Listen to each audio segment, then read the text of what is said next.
Consider what it took for Cory Booker's family to get their house in 1969. So my parents began looking for homes, finding just odd things happening. Real estate agents, they would only show them homes in African-American communities. If it was a house in the white neighborhood, my parents would be told, this house is already sold. He was so afraid that one black family would move in and somehow it would destroy his business and drive down real estate rates. Cory Booker and his parents ended up getting that house, and that house helped build his future. Huh? Huh? Yeah. Melon, huh? Oh no, back roll. The coalition of color, my brother, rock your crown. I'm here to show you the power inside the color brown. Now's the time to open up your mind to what they tried to hide from the real royalty. Open up your chakra from your brain to your feet and really realize what's inside and believe. Got God on my side and I ride with a queen. As we travel on this journey, I'ma show you what I mean when you open up your eyes. When you know what your worth is, never no surprise. Spirit of the sun, navigating stars. Times are getting better when you feel them getting hard like.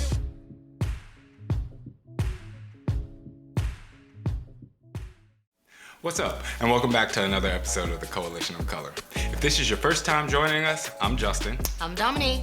And we use this channel as a community platform to have the conversations that unite, educate, develop, and advance the melanated millennials here in America.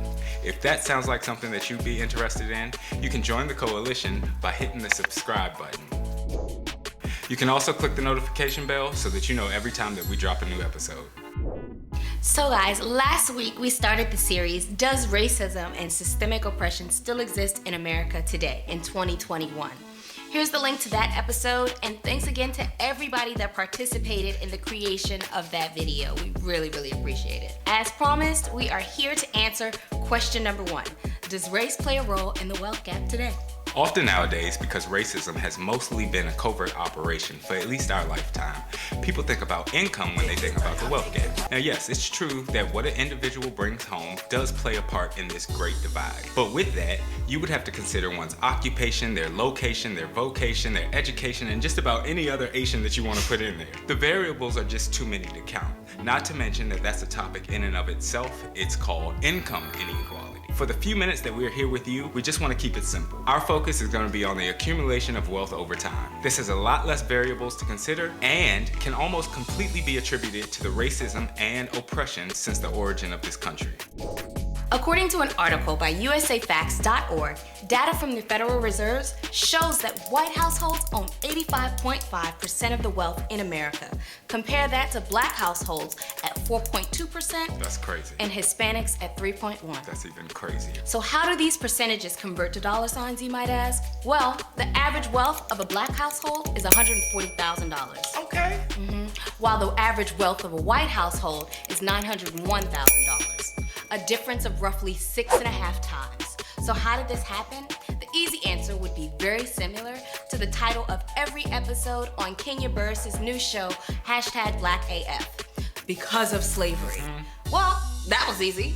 Thanks for joining us on a new episode of Coalition of Color. We'll be back next week. I know, but in all seriousness, let's dig a little deeper. We aren't economics majors here, but let's talk about net worth. This is defined as one's assets like stocks and property ownership, less the liabilities such as loans and mortgages. So according to that same USA Facts article that you were just mentioning, as of 2019, white Americans averaged $437,000 compared to black Americans at $105,000 and Hispanics at $53,000. Yikes. Once again, the average differences are outrageous. Crazy. If we get our inception on and go just one level deeper, based on net worth, it means that wealth is heavily dependent on property and real estate ownership. Exactly. Which means that for most Americans with any kind of wealth, home ownership would be the largest asset, correct? We could go on all day about the topic of redlining, but we all know that there's so much information about redlining out there. Or how about the 40 acres and a mule? I'm still waiting on mine.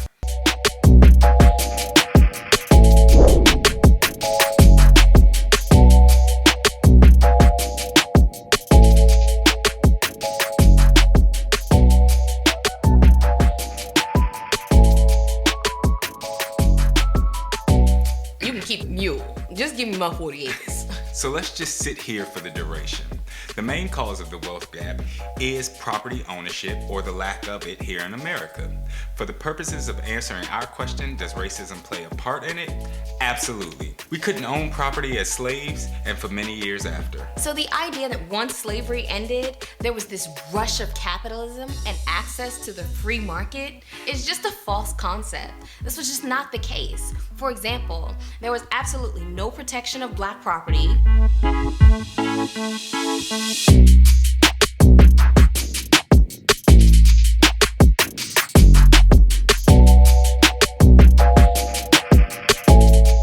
And there was exclusion of blacks from certain jobs and markets. After the emancipation, blacks did not get the land as promised. White slave owners, in fact, received reparations from slavery due to them losing property.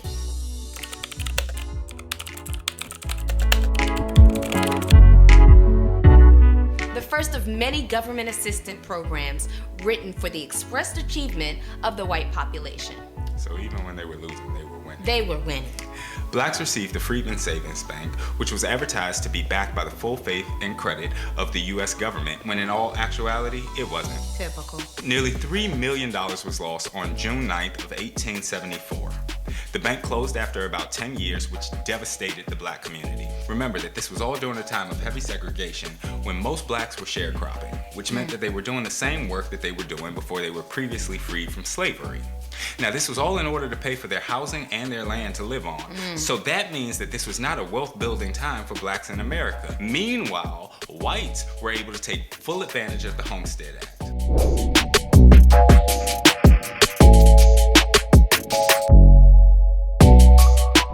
What's the Homestead Act, you might ask? President Lincoln signed the Homestead Act into law on May 20th, 1862.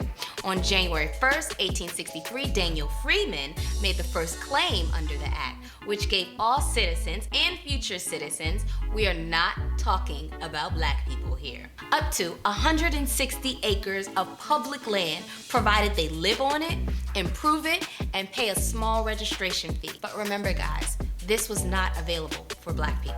That's crazy to me. So I guess just to round this out, while I don't know if people are going in to get mortgages now and feeling like they're systematically oppressed or because of their melanated skin, their interest rates are higher, but this has been proven to be fact back in the past. So when you talk accumulation of wealth, there's a lack in the black community. Just because slavery, we weren't allowed to have wealth. Homestead Act, we weren't allowed to accumulate that wealth. And here we are standing on the backs of our parents who pretty much broke the mold.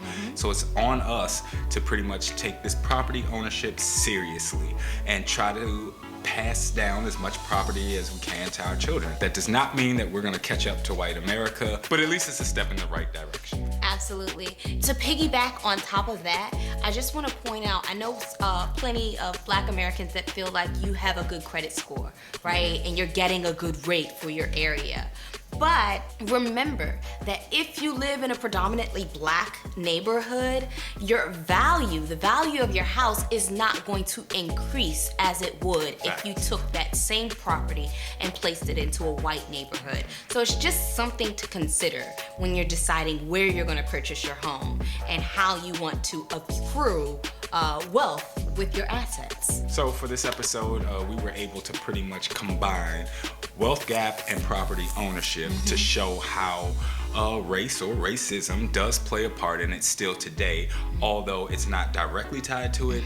It's like you heard in the last episode, it's this trickle-down effect, or because of slavery or the origin of this country in and of itself. It's the systems that have been put into place so that nobody has to say, hey, you can't do this based on the color of your skin. These systems are written into law. So we encourage all of our young black Americans to at least research and try to figure out how you might be able to own property. And depending on the area that you're living in, you might be able to finance a mortgage for less or equal to what you would be paying in rent anyway. You can't leave an apartment to your children, but you can leave a townhouse, a house, a condo, anything, any property that you own, you can leave, and that would be accumulating the wealth. Right. For your Those children. are assets. A car, not an asset.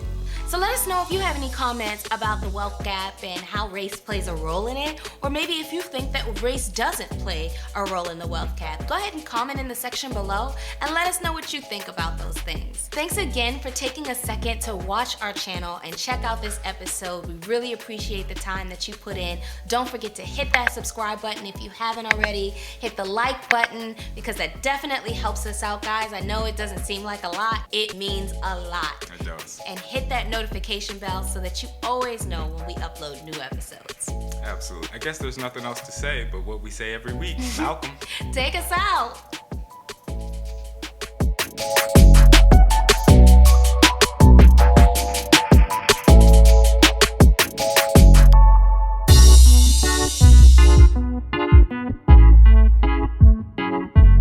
Taught you to hate the texture of your hair? Who taught you to hate the color of your skin? Who taught you to hate the shape of your nose and the shape of your lips? Who taught you to hate yourself from the top of your head to the soles of your feet? Who taught you to hate your own kind? Who taught you to hate the race that you belong to? While the average wealth of a white household is 100. A difference of roughly 6.5 times. How did this happen? The easy answer is similar to every title of the episode. It's alright. The easy answer would be very similar to the title of every episode on Netflix's show. You know what? I don't want to say Netflix. I want to say, what's that guy's name? You got me. Burris. Kenya Burris. All right. We own it. We want to do it again. Is $140,000. Okay. While the average wealth of a white household is $901,000. Roughly. Mommy. That is crazy. Wait, where are we at? Nailing it on the first take. Yeah, right. And but let's talk about net worth for a second. This is divided. I almost had it. Almost. No, but in all seriousness, let's dig a little deeper. We aren't economics majors, but let's talk about network. Remember that this was a time of This was during a time. I'm sorry. It's okay. Remember that this was during a time that. Or however it works for you. I got it. I hope you're not cutting your hair off. Because it sure looks like your hair is being cut off. Don't do it now. It's too late. Yep. Too late. Next time we need to... Blacks received... Alright. Are you ready? Yes. Remember that this was a time during heavy segregation, when most blacks were sharecropping, which was the same work they were doing before they were previously...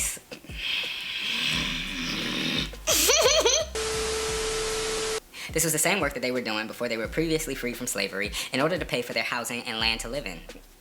On? Don't laugh. What's the Homestead Act, you might ask? Well, on May 20th, 1862, President Abraham Lincoln. Okay. Just playing. That does not mean that we're gonna catch up to white America, but at least it's a step in the right. But at least it's in the right direction. In the right direction. But it's true. It's true. Finally! Oh my gosh, that was the longest episode ever.